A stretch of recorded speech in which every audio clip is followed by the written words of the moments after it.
ప్రతి వారం దేవుని గురించి మనం ఒక 5 అంశాలు ధ్యానించుకుంటూ దేవుణ్ణి స్తుతిస్తున్నాం. అయితే ఈ వారం కూడా మనం దేవుణ్ణి స్తుతించడానికి మనందరం కూడా సంఘముగా కూడి వచ్చాం. ముఖ్యంగా దేవుణ్ణి స్తుతించడం వల్ల మనము పొందే ఉపకారాల గురించి కొన్ని మాటలు ధ్యానించుకుందాం. వాటిల్లో ఒక 5 అంశాలని మనం ధ్యానిస్తాం. ఎందుకంటే దేవుడు స్తుతించినప్పుడల్లా ప్రతి విషయము మనకు మేలుకరంగా చేసేటే కానీ దేవుడు ఎప్పుడు హానికరంగా చేయలే. అలాగని మనం చూసుకుంటే ఎన్ని రోజులు మనం చూసుకున్నా సరే ప్రతిరోజు ఏదో ఒక అంశంలో మనకి దేవుడు మేలు చేస్తూనే వచ్చాడు. ఎప్పుడెప్పుడు మనం స్తుతిస్తే అప్పుడప్పుడు మేలు చేస్తూనే వచ్చాడు. కీడులో కూడా దేవుడు మనకు మేలు చేస్తూ వచ్చాడు. ప్రతి విషయంలోనూ దేవుడు మనకు మేలుకరంగాను, ఆశీర్వాదకరంగాను, దీవెనకరంగాను, మనకు బంధకాల నుంచి విడిపించే విధంగాను, మన కట్టడాల నుంచి మనం తప్పించుకునేలా ప్రతి విషయంలోనూ దేవుని మహిమకరంగా దాన్ని కొనసాగిస్తూ వచ్చాడు. అందులో పెట్టి దేవుని మనం స్తుతించాలి. 33వ కీర్తన పేజీ నెంబర్ 461, 67 కాదండి, 67, 467, 33వ కీర్తన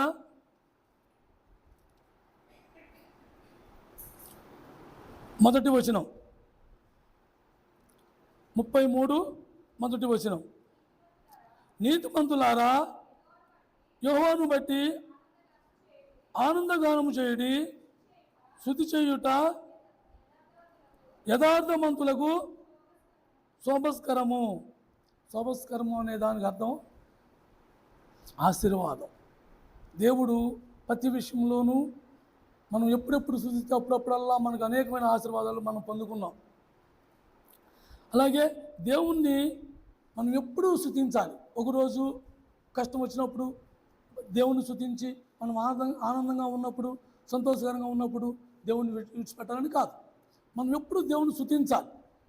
అయితే దేవుణ్ణి స్తుతించడం వల్ల మనం పొందే మేళ్ళు దాని గురించి ఒక 5 అంశాలు మనం ధ్యానించుకుని తర్వాత దేవుణ్ణి స్తుతిద్దాం. దీన్ని 5 అంశాల్లో మన మేళ్ళు ఏ రకంగా జరిగాయి అనే దాని గురించి మనం చూసుకుంటే, ఉదాహరణకు మనం యోబు గ్రంథం తీసుకుందాం. యోబు గ్రంథం మొదటి అధ్యాయం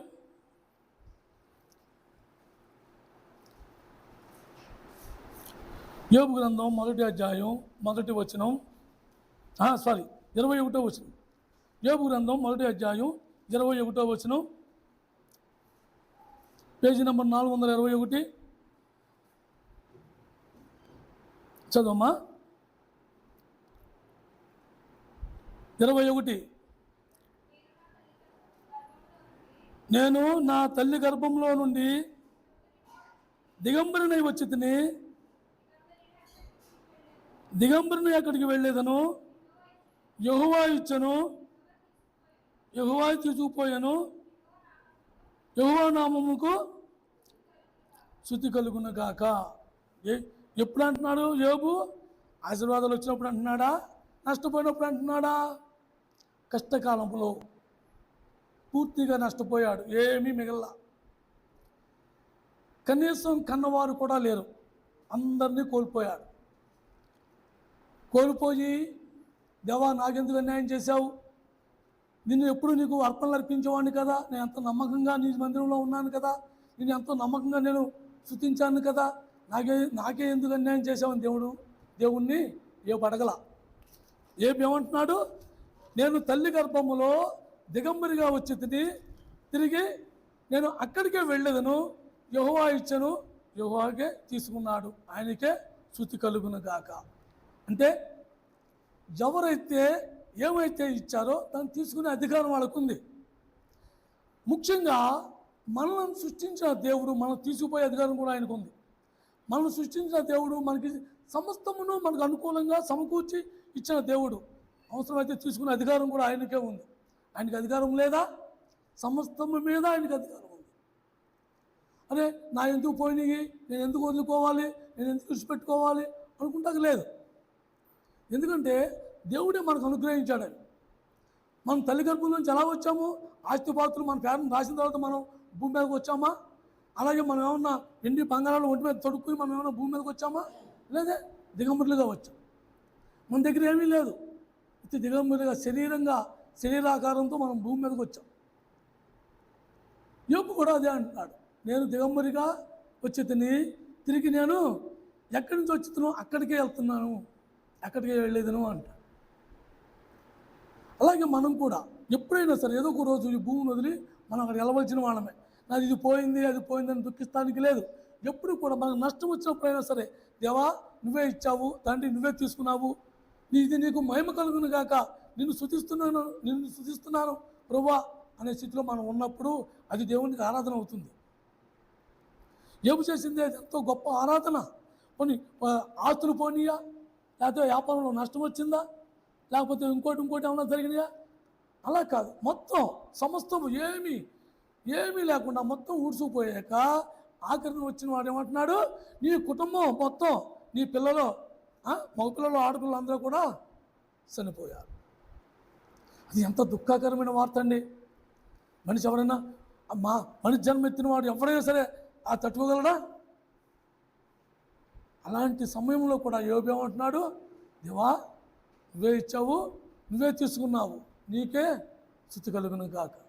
అందుకే ప్రతి విషయంలోనూ దేవుడిని స్తుతి కలిగి ఉండాలి, దేవుని స్తుతిస్తూ ఉండాలి.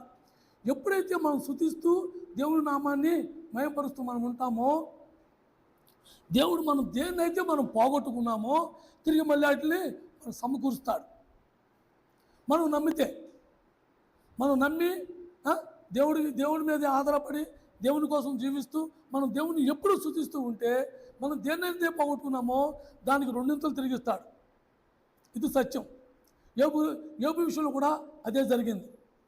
ఎప్పుడు కూడా మనం ముందు జాగ్రత్తగా అది దాచుకోవాలి ఇది దాచుకోవాలి అనుకుంటూ ఉంటాం. ఇది మన శాశ్వతం కాదు. ఎప్పుడు మనం ఎక్కడికి వెళ్తాం? మనం ఏమేమంటున్నాడు, నేను ఎక్కడి నుంచి వచ్చానో అక్కడికి వెళ్తాను అన్నాడు. అంటే మనం ఎక్కడి నుంచి వచ్చాము? ఈ ఆత్మ ఎవరిచ్చారు? దేవుడు ఇచ్చాడు. తిరిగి మనం దేవుడి దగ్గరికి వెళ్ళిపోవాలి. కానీ ఈ భూమి మీద అన్నీ కూడా మనకు కొన్ని రోజులు మన స్వేచ్ఛ కోసం ఇవి కూడా దేవుడే మనకి ఇచ్చాడు. అందుకే దేవుడే తీసేసుకుంటాడు. కానీ మన అజ్ఞాన స్థితి వల్ల మనం అనుకుంటూ ఉంటాం, నేను నష్టపోయాను, దేవుడు నాకు అన్యాయం చేశాడు. దేవుడు అయితే అన్యాయం చేయడు. దేవుడు ఎప్పుడు అన్యాయం చేయడు. అన్యాయం అన్న ప్రసక్తే ఆయనకు తెలియదు. దేవుడు ఎప్పుడు న్యాయం చేసేవాడు, న్యాయం తీర్చేవాడు. అయితే పోయిన దాన్ని దేవుడు మళ్ళీ సమకూర్చి మనకి ఇచ్చాడు. యోబు గ్రంథం 42వ అధ్యాయం, ఇదే గ్రంథం 42వ అధ్యాయం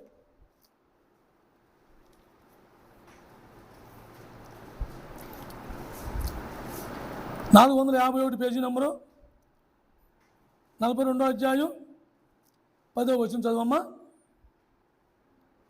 మరియు యోబు తన స్నేహితుల నిమిత్తము ప్రార్థన చేసినప్పుడు యెహోవా అతని క్షేమస్థితిని మరలా అతనికి దయచేసెను. చదువు. మరియు యోబునకు పూర్వం కలిగిన దానికంటే రెండింతలు అధికముగా యెహోవా అతనికి ఇచ్చెను. ఏవైతే పోగొట్టుకున్నాడో దానికి రెండింతలు అధికంగా పొందాడు. మధ్యలో ఎన్నో రకాలుగా బాధ వచ్చినాడు, నాకు ఇది అని కూడా బాధపడ్డాడు అనుకోండి. అయినప్పటికీ కూడా దేవుని పట్ల మాత్రం భయభక్తులతోనే ఉన్నాడు. దేవుడి పట్ల భయభక్తులతోనే ఉన్నాడు. ఎవరైతే దేవుడి పట్ల భయభక్తులతో ఉంటామో మనం కోల్పోయిన దాన్ని మళ్ళీ తిరిగి మనం పొందగలం. దేవుడి పట్ల మనం భయభక్తులు లేకుండా మనకు అవసరం వచ్చినప్పుడు దేవుడు అని, అవసరం లేనప్పుడు దేవుడిని విడిచిపెట్టి ఉండకూడదు. ఎప్పుడు కూడా దేవుడిని స్తుతించాలి.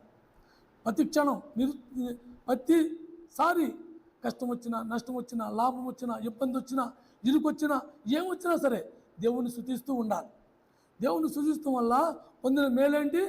పోయిన దాన్ని మళ్ళీ నష్టపోయిన దాన్ని ఆశీర్వాదంగా మార్చాడు. దేవుణ్ణి స్తుతించడం వల్ల నష్టపోయిన దాన్ని ఆశీర్వాదంగా మార్చాడు. ఇది మొదటిది. అలాగే దేవుణ్ణి స్తుతించడం వల్ల రెండవది ఏం జరుగుతుంది?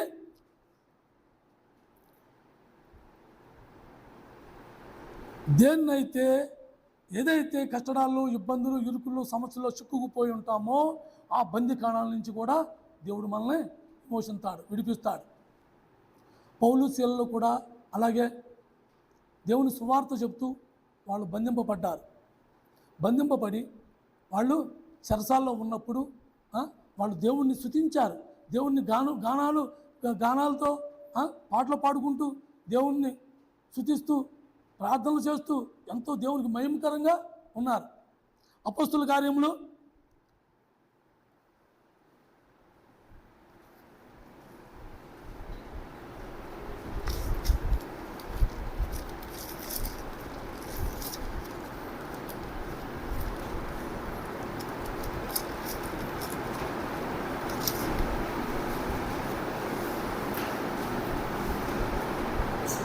16వ అధ్యాయం పేజీ నెంబర్ 119 25వ వచనం. 25వ వచనం చదవమ్మా. అయితే మధ్యరాత్రి వేళ పౌలు శీలయు దేవుని ప్రార్థించుచు కీర్తనలు పాడుచుండిరి, ఖైదీలు వినుచుండిరి. తర్వాత అప్పుడు అకస్మాత్తుగా మహాభూకంపము కలిగెను, చెరసాల పునాదులు అదిరెను, వెంటనే తలుపులన్నీ తెరుచుకున్నాను, అందరి బంధకములు ఊడాను. దేని నుంచి విమోచించ బంధకాణంలో ఉన్నారు. ఎక్కడున్నారు? బందీగా ఉన్నారు. బందీగా ఉండి వాళ్ళు దేని గురించి బందీగా ఉన్నారు? మనకు మళ్ళీ తప్పు చేశా, దొంగతనం చేశా, అవునైనా మోసం చేశా కాదు. దేవుణ్ణి సువార్త ప్రకటిస్తూ వాళ్ళ బందీలుగా వెళ్ళారు. బందీలుగా వెళ్ళి వాళ్ళు ఎక్కడున్నారు? బందీకాణంలో ఉన్నారు, జైల్లో ఉన్నారు. మన భాషలో చెప్పాలంటే జైల్లో ఉన్నారు.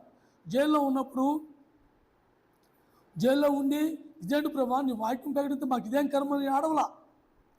మేము ఎంతో దుఃఖం హాయిగా సంతోషంగా 100 మంది విశ్వాసులతో నేను వాక్యం బోధించేవాడిని, నాకెందుకు ఈ కర్మ అని బాధపడలా.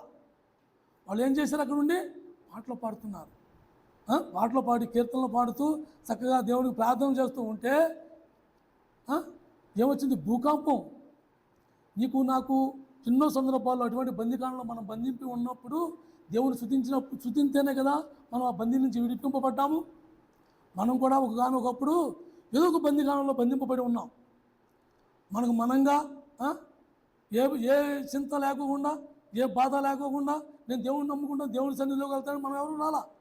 అందరము ఏదో ఒక బాధతో, ఏదో ఒక బంధింపబడి, ఏదో ఒక కష్టంలో ఇరుక్కుని దాన్ని విడిపించుకోలేక దేవుడి సన్నిధికి వచ్చామే కానీ మనకు మనంగా ఎవరు దేవుడి సన్నిధికి రాలా. వాళ్ళైతే ఎలా విడిపించబడ్డారో మనం కూడా అలాగే విడిపించబడ్డాం. బందికాణాలు దేవుణ్ణి స్తుతిస్తే ఏం జరుగుతుంది? బంధింపబడ్డ బంధకాలు తెగిపోతాయి. షడ్రక్ మెషక్ అబేద్నెగోను కూడా ముగ్గురిని కూడా ఏం చేశారు? కట్లు కట్టేసి అగ్నిగుండంలో పడేశారు. వాళ్ళ కట్లు అక్కడ తెగిపోయాయి, చంపబడ్డాయి. అగ్నిగుండంలోకి ఆ దరిదాపుల్లోకి వెళ్తేనే మాడి మసైపోతారు. కానీ వాళ్ళకి ఏమీ కాకుండా దేవుడు సురక్షితంగా తీసుకొచ్చాడు. ఎందును బట్టి వాళ్ళు దేవుని స్తుతిస్తున్నారు. అయ్యో ఏంటి ప్రభా మేము ఒప్పుకుంటాము, మమ్మల్ని బాధని తీసేయి, నువ్వు చెప్పేటే మొక్కుతాము అని వాళ్ళు రాజీ పడకుండా దేవుని స్తుతించారు. దేవుని స్తుతించడం వల్ల వచ్చే లాభం ఏంటి? బంధింపబడిన బందీకాణాల నుంచి విడిపించబడతాం. మనం విడిపించబడతాం. ఏ విషయంలో అయితే మనం బంధింపబడ్డామో ఆ విషయం నుంచి మనం విడిపించబడడానికి ముఖ్య కారణం ఏంటి? మనం దేవుని స్తుతించడం. దేవుడు మనకు సాయం చేశాడు. దేవుడు ఎవరు తెలియనప్పుడు, దేవుడు ఎవరు తెలుసుకోకుండానే యేసు ప్రభు అంట, ఆయన గొప్ప దేవుడు అంట, నా రోగాలు బాగు చేస్తాడంట, నా కష్టాలు తీరుస్తాడంట, నా బాధలు తీరుస్తాడంట, నేను ఈ ఇబ్బందులు నేను ఇరుక్కుపోయాను, నన్ను నడిపించేవాడు ఎవరు లేరు. ఇలాంటి బాధలతోనే మనం అందరం వచ్చాం. ఈరోజు అందరం సంతోషంగా దేవుని మందిరంలో మనం ఆనందంగా గడుపుతున్నాం.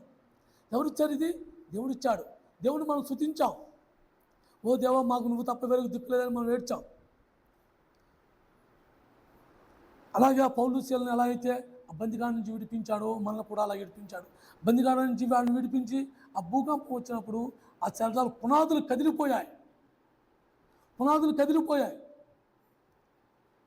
అలాంటి మనం కూడా స్తుతియాగాలతో ఉండాలి. దేవుని ఎప్పుడు కూడా స్తుతిస్తూ ఉండాలి.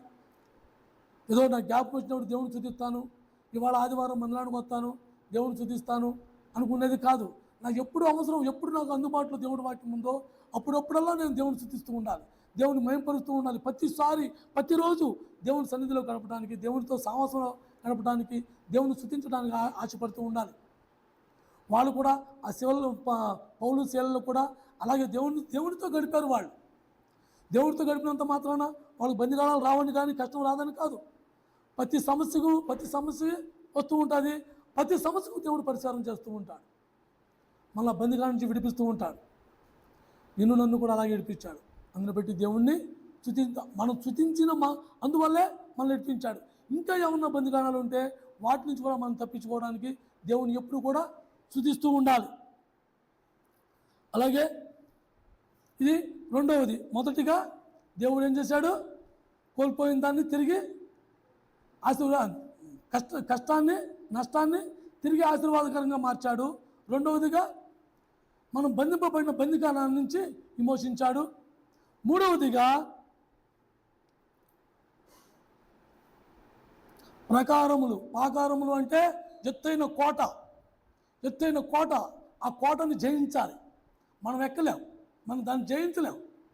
కానీ దేవుని స్తుతించడం వల్ల ఆ కోటకు బీట్లు పడి దానంతటది రాలిపోయేలా చేశాడు దేవుడు.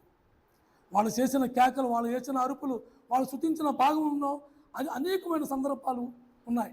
కానీ వాళ్ళ అదే మాటగా గట్టిగా గాంభీర్యంగా దేవుని స్తుతించడం, కేకలు వేయటం వల్ల ఆ గోడకు బీట్లు పడి అంత భయంకరమైన కోటలు కూలిపోయాయి. యెహోషువ గ్రంథం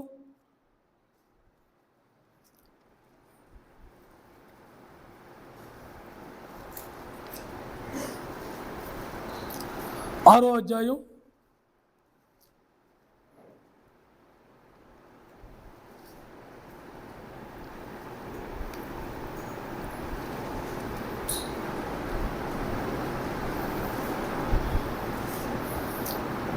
6వ అధ్యాయం పేజీ నెంబర్ 181 20వ వచనం చదవమ్మా. 20వ వచనం. యాజకులు బోరలు మోతగా ప్రజలు కేకలు వేసిరి. ఆ బోరల ధ్వని వినినప్పుడు ప్రజలు ఆర్భాటముగా కేకలు వేయగా ప్రాకారములు కూలెను. ప్రజలందరూ తమ ఎత్తుకి చక్కగా పట్టణ ప్రకారములు ఎక్కి పట్టణమును పట్టుకునేది. పట్టుకోవటం అంటే ఏంటి? దాన్ని స్వతంత్రించుకోవడం. ఆ పట్టణము పాలు తేళ్ల ప్రవహించే పట్టణం ఎటువంటిదో అటువంటి పట్టణం. ఆ పట్టణాన్ని స్వతంత్రించుకోవాలంటే ఆ పట్టణం చుట్టూ పెద్ద కోట ఉంది. పెద్ద పాగాణములు అంటే దాన్ని ఎక్కలేరు, అంత ఎత్తైన కోట. ఆ కోటను జయించాలంటే వీళ్ళకి దమ్ము సరిపోదు, దాన్ని జయించలేము. అందుకు దేవుడి మీద ఆధారపడ్డారు. ఆ యాజకులు బోర్లు ఊదుతూ ప్రజలు దేవుని స్తుతిస్తూ దేవుని మాటలు పలుకుతూ గట్టిగా అరుపులకి ఆ కోటలు బీట్లు పడ్డాయి. కోటలు బీట్లు పడినప్పుడు ఏమైంది? కూలిపోయి అది రాలిపోయి ఏళ్ళకేళ్ళగా స్వతంత్రంగా వెళ్ళి ఆ పట్టణాన్ని స్వాధీనపరుచుకున్నారు. అలాగే మనం కూడా దేవుని యొక్క ఆత్మ మనలో లేదు అంటే దేవుని యొక్క ఆత్మ మనలో లేనప్పుడు మనం కూడా ఏం చేయాలి? గట్టిగా దేవుని స్తుతించాలి. భారంగా దేవుడి పట్ల ఆశ కలిగి దేవుని స్తుతించాలి, గట్టిగా పట్టుకోవాలి. ఎప్పుడైతే నువ్వు నేను ఇదే నిగరం అనుకుని మనం ఎత్తైన మన యొక్క ఆలోచన అనే మనము పోయిన వారం అంత ముందు వారమో చెప్పారు, ఎత్తైన కోటగా మన ఆలోచన ప్రాగాణములు ఎలా అయితే నింపేసుకున్నామో ఆ ప్రాగాణములకి తెగకపోతే మనం భారం కలిగి స్తుతించటం మనం ప్రారంభించాలి. మనం ఎంత భారంగా దేవుని స్తుతిస్తామో ఆ స్తుతికి తగ్గట్టుగా ఆ యొక్క ప్రాగాణములు పగిలిపోయి రాలిపోయినప్పుడు దేవుని ఆత్మను మనం కూడా పట్టుకోగలం. వాళ్ళు అలాగే పొందుకున్నారు. వాళ్ళు ఎవరు చుత్తులు గుణపాలు సమిట్లు పట్టిన గోళ్ళ బతల కొట్ల, బాంబులేసి బతల కొట్ల దేవుని నామాన్ని కనపరిచారు. దేవుణ్ణి మహిమపరిచారు, దేవుని కోసం కేకలు వేశారు. ఆ కేకల్లో దేవుడు వాటిని ఏం చేశాడు? బీట్లు పడేలా చేశాడు. ఆ బీట్లు పడి గోడలు కూలిపోయి వాటిలో అంతటా కూలిపోయేలా చేశాడు. అలాగే మన ఆత్మీయ జీవితంలో కూడా మనకి ఏదైతే మన స్వచ్ఛత్వం, మనకి ఏదైతే మన ఆలోచన మనకి ఎత్తైన కోటగా మన చుట్టూ ప్రాంగణములు కట్టేసి ఉందో దాని నుంచి మనం జయించుకోలేకపోతున్నామో దేవుణ్ణి బలంగా మనం స్తుతించాలి. దేవుణ్ణి బలంగా మనం స్తుతించినప్పుడు మనకు ఎదురుగా ఉన్న మనం కట్టుకున్న ప్రాంగణములు, ఆ ఆలోచన విధానం దానిగా చిల్లులు పడిపోయి, చీట్లు పడిపోయి దానిగా తొలగిపోతుంది. దేవుని మనం ఎలాంటి స్థితిలో ఉన్నా సరే దేవుణ్ణి మాత్రం ఎప్పుడు స్తుతిస్తూ ఉండాలి. మన ఆలోచన విధానం పాపిష్టి ఆలోచన ఆలోచిస్తూ ఉంటాం, మనకు పనికిరాని ఆలోచన ఆలోచిస్తూ ఉంటాం, మనం అక్కడికి రాని ఆలోచన ఆలోచిస్తూ ఉంటాం. అదే దేవుడు ఇచ్చిన ఆలోచన అయితే, దేవుడు మాట్లాడే మాట అయితే మనకు ఉపయోగపడే మాట. ఏంటి ఆ ఉపకారం అంటే భూ సంబంధమైన సంపద గురించో లేకపోతే భూ సంబంధమైన ఆస్తుల గురించో కాదు. దేవుణ్ణి ఎలా మనం ఆకట్టుకోవాలి, దేవుని సన్నిధికి మనం ఎలా చేరాలి, దేవునితో కలిసి మనం ఎలా జీవించాలి, వాటి గురించి మనకి సాహసం కలిగి ఉంటాం. అందుకే దేవుని ఎప్పుడు కూడా మనం స్తుతిస్తూ ఉండాలి. దేవుని ఎప్పుడు స్తుతిస్తూ దేవుని మహిమపరచడానికి మనం ఇష్టపడాలి. దేవుని స్తుతిస్తూ ఉండాలి. అయ్యో ఇవాళ నాకు పని ఎక్కువగా ఉందే, తర్వాత నేను ప్రార్థన చేసుకుంటాలే, ముందు నా పని ముందు నీ పని కాదు, ముందే దేవుడు ప్రార్థన, ముందే దేవుడికి స్తుతి. దేవుడిని ముందే స్తుతించాలి. దేవుడికి చెల్లించవలసింది ముందు నువ్వు చెల్లించిన తర్వాత నీ పనులు నువ్వు చేసుకుంటే అన్ని పనులు సఫలమవుతాయి, అన్ని పనులు సకలంగా సఫలమవుతాయి. ఆ ప్రాంగణములను ఎలాగైతే పగిలేలా చేసి ఆ పట్టణమును ఎలాగైతే పరుచుకున్నారో వాళ్ళు, అలాగే మనం కూడా దేవుని ఆత్మను స్వాధీనపరచుకోవడానికి, దేవుని ఆత్మ మనలో ప్రేరేపించడానికి మనం పాకులాడాలి, దేవుని స్తుతించాలి. ఇది మూడవది. నాలుగవదిగా మనము విజయాన్ని పొందుకోవాలి. దేవుడు ఏం చేశాడు? ఫస్ట్ నష్టాన్ని ఆశీర్వాదంగా మార్చాడు. రెండవది బంధింపబడ్డ బంధకాల నుంచి విడుదల చేశాడు. మూడవదిగా మనం యొక్క ప్రాంగణములను బీట్లు పడి కూలిపోయేలా చేశాడు. ఆ పట్టణాన్ని స్వతంత్రించుకునేలా చేశాడు. దేన్ని బట్టి? మనం స్తుతించడం వల్ల, దేవుణ్ణి స్తుతించడం వల్ల. నాలుగవది విజయాన్ని ఇచ్చాడు. న్యాయాధిపతుల గ్రంథం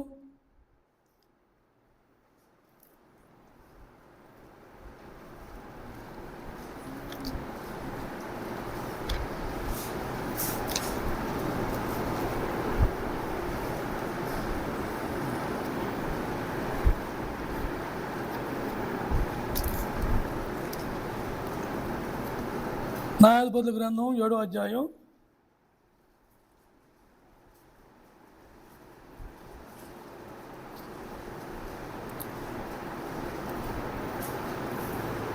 19-20 చూడమ్మా. అట్లు నడుజాము మొదటి కావలివాడు ఉంచబడగానే గిద్యోను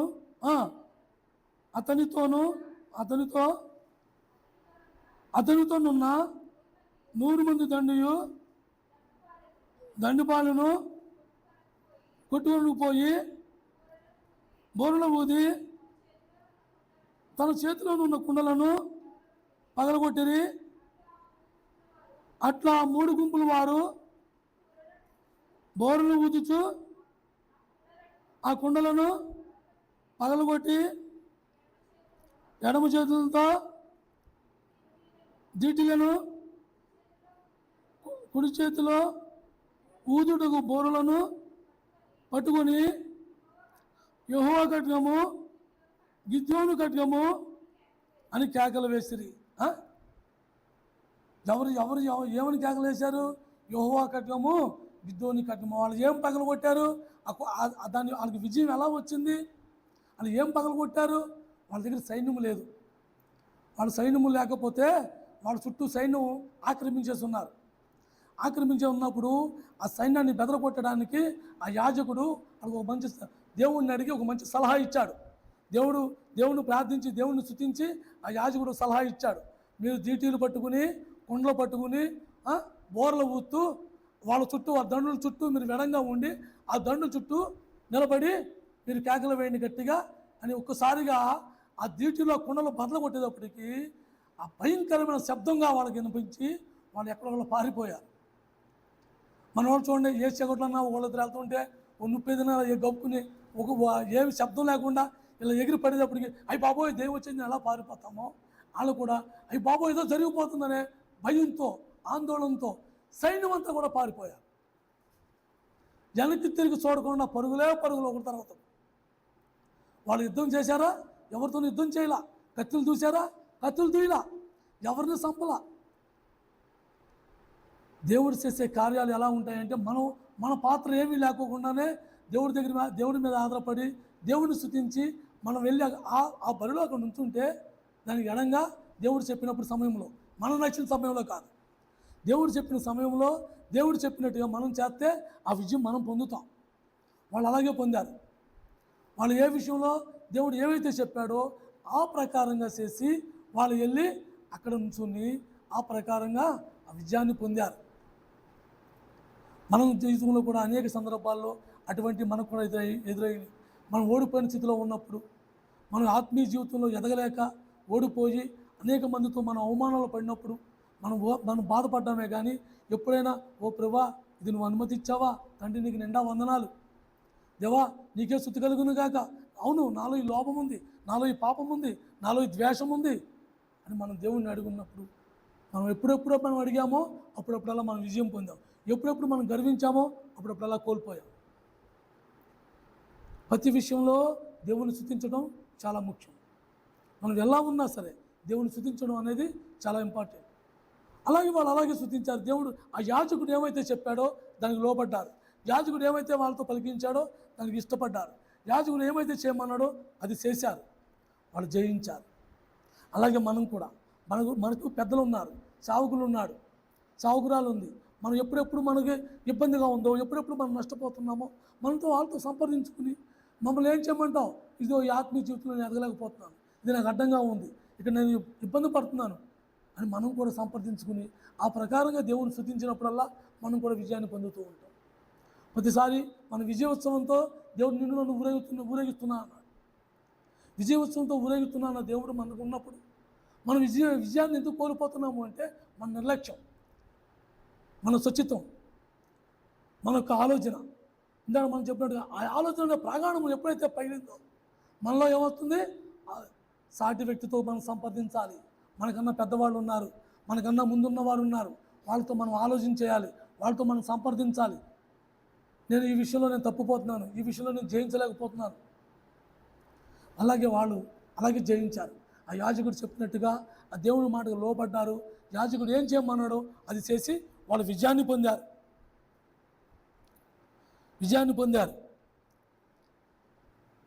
అలాగే ఐదవదిగా రాజ్యంలో దేన్ని పోగొట్టుకున్నారో దాన్ని మళ్ళీ తిరిగి సమకూర్చుకోవడానికి వాళ్ళు ఎంతో ప్రయాసపడ్డారు. ఎవరి దగ్గర? దేవుడి దగ్గర. మనుషులతో యుద్ధం చేసి కాదు, మనుషులు సైన్యంతో పోరాడి కాదు, సైన్యాన్ని వెళ్ళి ఎదురుకుండా దమ్ముంటే చూసుకుందామని కాదు, అలా ఏమి చేయలా. మౌనంగా దేవుడి దగ్గర గోజాడారు. దేవుడు ఇచ్చిన సలహా ప్రకారంగా వాళ్ళు మొదలుపెట్టారు.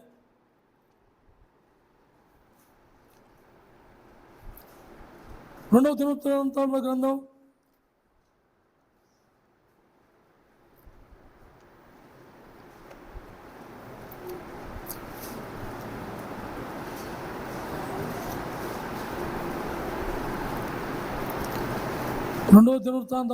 20వ అధ్యాయం 375 పేజీ నెంబరు.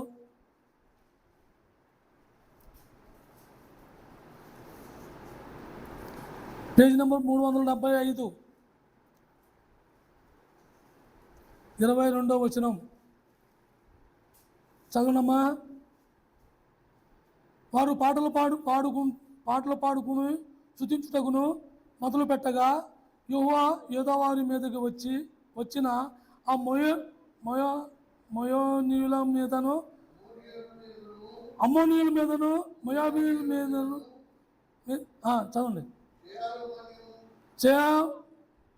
మన్యముల మీదను, మాటుగాండ్లను పెట్టిన కనుక వారు రతులైరి 23 చదవండి. అమ్మోనీయులు మోయాబీయులను చేయమైన నివాసులను బొత్తిగా చంపి నిర్మూలన చేయవలనని వచ్చి వారి మీద పడిరి. వారు చేరు కాపుస్తుల కడముట్టించిన తరువాత తమలో ఒకరినొకరు చంపుకుంటూ మొదలుపెట్టారు. ఒకరినొకరు ఎవరు చంపుకున్నారు? వాళ్ళే చంపుకున్నారు. ఎందుకు? నీకు నాకు భయపడి కాదు, మనకు భయపడి కాదు, దేవుణ్ణి వాళ్ళు స్తుతించారు. ఆ యెహోషాపాతు దేవుని మీద ఆధారపడ్డాడు. దేవుడు, నా సైన్యం తక్కువ ప్రభా, నాకు చేతగాట్ల, నాకు శక్తి చాలదు, నాకేమీ తోచట్లేదు, నాకు నీవే దిక్కు అని ఎప్పుడైతే దేవుడి దగ్గర గోజాడాడో దేవుడు ఆత్మ వాళ్ళ మీద కుమ్మరించబడ్డాడు. దేవుడు ఆత్మ వాళ్ళ మీద కుమ్మరించింది. ఎప్పుడైతే దేవుడు ఆత్మ వాళ్ళ మీద కుమ్మరించబడిందో వాళ్ళు జయించగలిగారు. 12వ వచనం చదవండి. 20:12.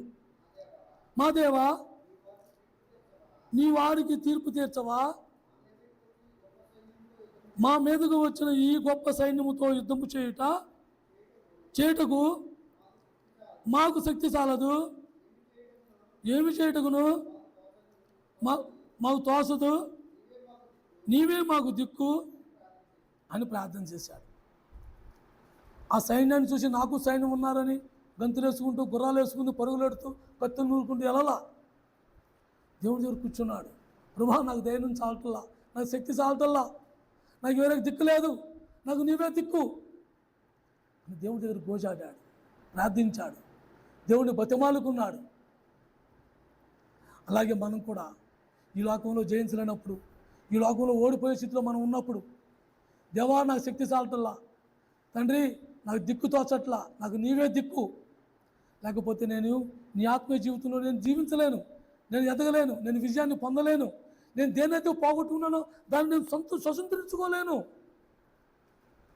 దేన్నైతే మనం పోగొట్టుకున్నామో దాన్ని స్వతంత్రించుకోవాలంటే మనం దేవుడి దగ్గర గోజాడాలి, దేవుడి దగ్గర లోబడాలి, మన స్థాయిని మనం తగ్గిపోవాలి. మనం మా గురుగారు అంటే చూడు, ప్రతిసారి నువ్వు జీరో అయిపోవాలని ప్రతిసారి మనం 0 స్థానంలో వచ్చేయాలి.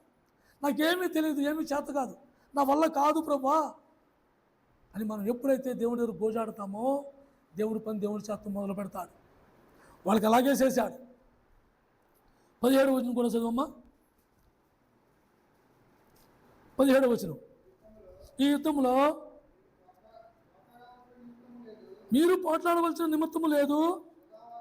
యూదా వారులారా, యెరూషలేము వారులారా, మీరు యుద్ధ పంక్తులు తీర్చి నిలువబడుడి. మీతో కూడా ఉన్న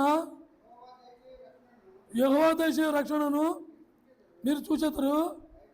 భయపడకుడి, జడియకుడి, రేపు వారి మీదకు పోవుడి, యెహోవా మీతో కూడా ఉండదు. మనం ఎక్కడికి వెళ్ళినా సరే, దేవా నువ్వు లేకపోతే నేను వెళ్ళలేను, నువ్వు లేకపోతే నేను జయించలేను, నువ్వు నాతో వస్తే నేను అక్కడ జయిస్తాను అనే ఒక తీర్మానం మనం తీసుకోవాలి. దేవుని సన్నిధిని మనం కూడా తీసుకెళ్ళాలి. వాళ్ళు యుద్ధానికి అలాగే తీసుకెళ్లారు. వాళ్ళు అనేక మంది సైన్యం, వాళ్ళు వీళ్ళు తక్కువ, వీళ్ళు జయించలేము అని పిరుగు వాళ్ళగా కాదు, కానీ దేవుడిని ముందు పెట్టాలనే ఆందోళనతో, దేవుడి దగ్గర గోజాడాలని, దేవుడి దగ్గర ఒప్పందం తీసుకోవాలని, దేవుడు ఏం చెబుతున్నాడో అది వినాలని వాళ్ళు ఆసక్తి కలిగి దేవుడి దగ్గర మొరపెట్టుకున్నారు. దేవా మాకైతే చేత కాదు. వాళ్ళు యుద్ధాలు చేశారు, అనేకమైన యుద్ధాలు చేశారు, వాళ్ళు జయించారు. కానీ మేము యుద్ధాలు చేశాము కదా, జయించాం కదా, మేము ఏమైనా మళ్ళీ జయిస్తాము అని ఆయాసతో వాళ్ళు బయలుదేరు. దేవుడు మా పక్షాన ఉన్నాడు, దేవుడు చేస్తాడు, దేవుడు మాకు మాట ఇచ్చాడు, దేవుడే మాతో ఉన్నాడు నీకు తీర్మానం తీసుకున్నారు. అది నమ్మారు, విశ్వసించారు. ఎవరైతే దేవుని ఆత్మ పొందుకుని దేవుడు మీరు వెళ్ళండి, యుద్ధం చేసి దేవుడే చేస్తాడు అని ఎవరైతే పలికారో ఆ మాటను ఈ సైన్యం అంతా కూడా నమ్మి వాళ్ళు బయలుదేరారు. 24 చదవమ్మా. 24. యూదా వారు అరణ్యమందున్న కాపుల దుర్గమ్మ దగ్గరకు వచ్చి సైన్యములను చూడగా వారు శవములై నేలపడి ఉండిరి, ఒక్కడు కూడా తప్పించుకోవాలా. ఎవరు? శత్రు సైన్యం. ఒక్కడు కూడా తప్పించుకోవాలా. అందరూ శవాలై పడి ఉన్నారు. వీళ్ళు యుద్ధం చేశారా? వీళ్ళు ఎవరు చేయలా. వాళ్ళే పొడుచు వచ్చారు. వాళ్ళ తెలియక ఎవడో తెలియనట్టుగా ఆ దేవుడు మైకు అలా కమ్మిచ్చేశాడు దేవుడు. అలాగే మనం కూడా లోకాన్ని జయించినప్పుడు మనకు తెలియకుండానే దేవుడే మనకి విజయాన్ని ఇస్తాడు. మనం దేన్నైతే దేవుని ఆత్మను ఎక్కడైతే మనం పోగొట్టుకున్నామో, దేవుడి సన్నిధిని మనం ఎక్కడైతే తప్పిపోయామో, ఎక్కడైతే దేవుడి సన్నిధిని మనం పోగొట్టుకున్నామో, మళ్ళీ తిరిగి అదే దేవుడి సన్నిధి మనం పొందడానికి దేవుడి సన్నిధిలో మనం గోజాడాలి. దేవుడి దగ్గర మనం తీర్మానించుకోవాలి. ప్రభా నువ్వు రా, నువ్వు లేకపోతే కుదరదు, నువ్వు నాతో లేకపోతే నా జీవితం వ్యర్థం, నేను జీవించలేను, నువ్వు మాతో ఉండాలి ప్రభా. మేము ఎప్పుడూ ఐక్యత కలిగి ఏకాత్మతో నిన్ను స్తుతించాలి. మేము ఎప్పుడు ఆనంద గానాలతో నిన్ను గణపరచాలి. నువ్వు మాతో ఎప్పుడూ ఉండాలి ప్రభా అని మనం స్తుతించినప్పుడు దేన్నైతే కోల్పోయామో దాన్ని తిరిగి మళ్ళీ పొందుకున్నాం. అలాగే వాళ్ళు కూడా దేన్నైతే పోగొట్టుకున్నారో, ఎంత సంపద అయితే పోగొట్టుకున్నారో అంత వాళ్ళు మొయలేనంత సంపదను సంపాదించుకున్నారు. 26వ వచనం చదవమ్మా. 25. యెహోషాపాతు అతని జనులను వారి వస్తువులను దోచుకున్నటకు దగ్గరికి రాగా ఆ శవముల యొద్ద విస్తారమైన ధనమును ప్రశస్తమైన నగలను కనబడెను. వారు తమకు ఇష్టమైనంత మట్టుకును తీసుకొని తమ కొనుక్కోబడిన దానికంటే ఎక్కువగా దోచుకునేది. కొల్ల సొమ్ము అంత విస్తారమైనందున దాన్ని కూర్చుటకు 3 దినములు పట్టిన వాళ్ళు కొంచెం దొంగిలించి వెళ్తే వీళ్ళకి 3 రోజులు సరిపడి లెక్క పెట్టుకోవడానికి 3 రోజులు టైం పెట్టినంత సొమ్ముతో దేవుడు ఇచ్చాడు. కూతి కాతి కాదు. దేవుడు ఎంత ఇచ్చాడు? 3 రోజులు వీళ్ళు లెక్క పెడితే తరగలేంత ధనాన్ని సమకూర్చాడు దేవుడు. ఆయన ఎప్పుడు మనం స్తుతిస్తూ ఉంటే దేన్నైతే శత్రువులు దోచుకుని వెళ్ళిపోయారో తిరిగి మళ్ళీ దేవుడు మనకు దాన్ని సమకూరుస్తాడు. దేవుని స్తుతించడం వల్ల మనం పొందిన మేళ్ళన్నీ 5 మేళ్ళు. అనేక రకాల సందర్భాల్లో అనేక విధాలుగా మనం నష్టపోయినప్పుడు దేవుడు మనకిచ్చే మేళ్ళు అనేక రకాలుగా మనం దేవుని స్తుతిస్తూ వచ్చాం.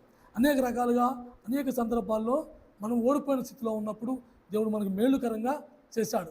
మొదటిగా దేవుణ్ణి స్తుతించడం వల్ల నష్టాన్ని ఆశీర్వాదకరంగా మార్చాడు. రెండవదిగా దేవుణ్ణి స్తుతించడం వల్ల బంధకాలు విడిపోయాను. మూడవదిగా దేవుణ్ణి స్తుతించడం వల్ల ఆగారములు పగలిపోయాను. నాలుగవదిగా దేవుణ్ణి స్తుతించడం వల్ల విజయమునిచ్చాడు. ఐదవదిగా దేవుణ్ణి స్తుతించడం వల్ల శత్రువులు దోచుకున్న దానికంటే అధికముగా దేవుడు సమకూర్చాడు. అలాగే మనకు కూడా మన దగ్గర నుంచి శత్రువు ఏమైతే దోసుకుపోయాడో, వాక్యాన్ని దోసుకుపోయాడో, మన ఆత్మీయ జీవితాన్ని దోసుకుపోయాడో, మన పాపంలో పడేశాడో దానికన్నా ఎక్కువగా మనం సమకూర్చోగలం. దేవుడు మన పక్షాన ఉన్నాడు. దేవుడు మన పక్షాన యుద్ధం చేస్తున్నాడు. అది మనం నమ్మి దేవా నువ్వు తప్ప నాకు ఏ దారి లేదు, దిక్కు తోచట్లేదు, నాకు నువ్వే దిక్కు అని దేవుడి దగ్గర మనం గోజాడినప్పుడు దేవుడు ఖచ్చితంగా ఆ విజయాన్ని మనకి ఇస్తాడు. ఉన్న సమయం అన్నగా తీసుకుంటారు.